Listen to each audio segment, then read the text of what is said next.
Hey, I'm Noah, and I'm in our greenhouse. It's the middle of winter, and I'm about to start some seeds for the spring. Today, I want to talk to you a little bit about regenerative agriculture. That's kind of a fancy phrase, but the idea is really simple. It means growing food and taking care of the land in a way that works with the design of nature instead of against it. The goal is to leave the land better than we found it. As farmers, we appreciate the amazing design we see in nature. When we pay attention to how things are intended to work, how forests grow, how animals graze, how soil builds itself, we can design farms that are not only productive, but have happier plants and animals as well as farmers. Let me show you what I mean. My son Enoch is over at the compost pile. Let's go see what he's up to.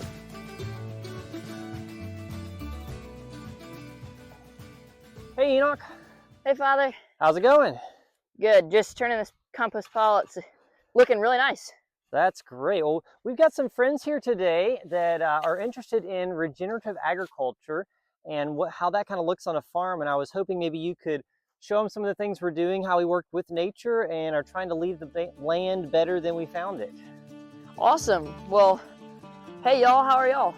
So this is our compost pile that we let grass and leaves compost and rot, and then we put it on our garden and it feeds our plants, just like the leaves in nature help feed the trees in the forest.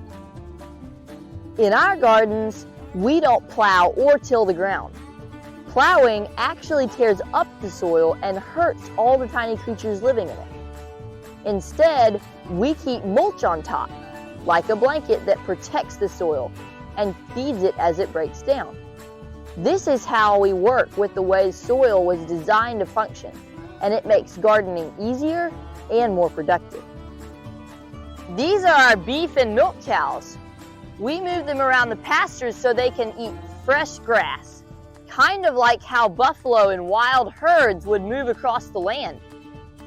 In winter, we feed them hay, and their manure helps fertilize the soil so it can grow grass for them.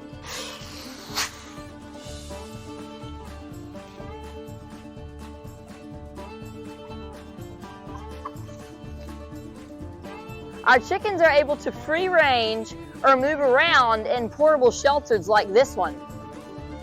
This mimics birds' natural lifestyle and keeps them happy and healthy. They eat bugs that can harm our plants and animals, and they also love chicken feed. Our farm isn't just fields and gardens. We have forests that give us firewood, leaves for mulching compost, and they're home to lots of different kinds of wildlife.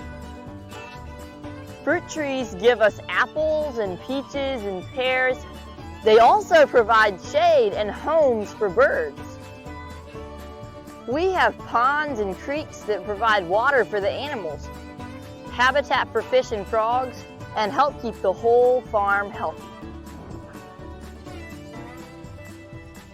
Our barns and shops give us places to work, store equipment, and take care of animals.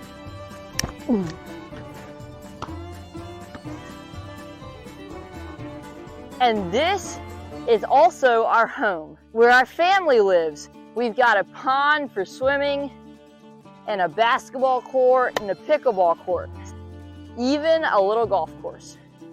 A regenerative farm isn't just about production, it's about creating a wonderful place to live. I'm so glad you were able to go around with Enoch. So that's an example of regenerative agriculture. Everything's connected. The animals help the plants feed the animals, the soil feeds the plants grow food, and it all makes a wonderful place for farmers to live. We're just trying to work with nature and leave this land better than we found it. All right, I better get back to work, so I will see you guys later.